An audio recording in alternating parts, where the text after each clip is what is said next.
ناظرین، میں آپ سے صرف 2 منٹ چاہتا ہوں۔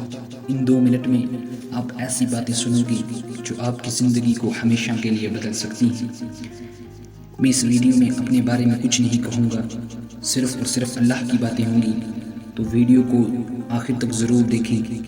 Let's go. السلام علیکم ورحمۃ اللہ وبرکاتہ۔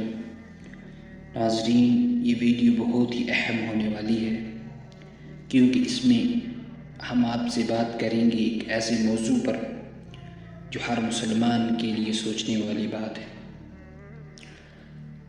سوچئے، جب اللہ تعالیٰ کسی قوم سے ناراض ہوتے ہیں تو کون سی نشانیاں ظاہر ہوتی ہیں؟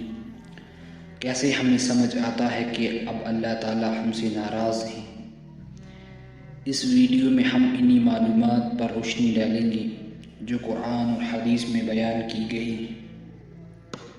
دوستو، انسان کی ناراضگی تو برداشت ہو سکتی ہے، لیکن اگر اللہ تعالیٰ کسی قوم سے ناراض ہو جائیں تو اس کی علامات پورے معاشرے کو ہلا کر رکھ دیتی ہیں۔ قرآن اور حدیث ہمیں یہ بتاتی ہے کہ جب اللہ تعالیٰ کا غصہ بڑھتا ہے تو نشانیاں صاف سمجھ آتی ہیں۔ سب سے پہلی نشانی یہ ہے کہ اس قوم پر ظالم حکمران مسلط کر دیے جاتے ہیں۔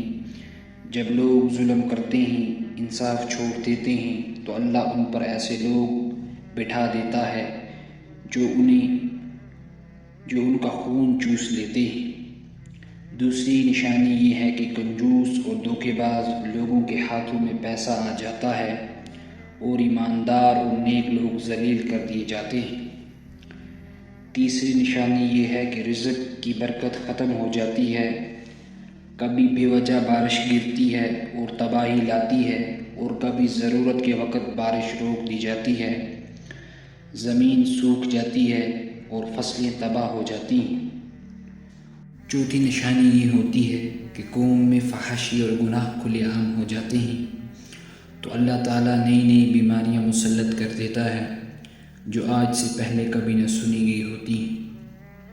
اور پانچویں نشانی یہ ہے کہ دلوں سے رحم اٹھا لیا جاتا ہے، غریب اور یتیم کی پرواہ ختم ہو جاتی ہے اور لوگ صرف اپنے لیے جینے لگتے ہیں۔ اور سب سے بڑی نشانی یہ ہے کہ جھوٹ کو عزت ملنے لگتی ہے اور سچ چپ ہو جاتا ہے۔ علم والوں کی بات سننے والا کوئی نہیں رہتا اور جاہل لوگ مشہور ہو جاتے ہیں۔ دوستو، اگر یہ ویڈیو آپ کے دل کو چھو گئی ہو تو اسے اپنے بھائی بہنوں تک ضرور پہنچا دینا، شاید آپ کی ایک شیئر کسی اور کی زندگی بدل دے۔ ہمارے ساتھ بنے رہیں، چینل کو سبسکرائب کریں تاکہ ہم مل کر اللہ کی پیغام کو دور دور تک پہنچا سکیں۔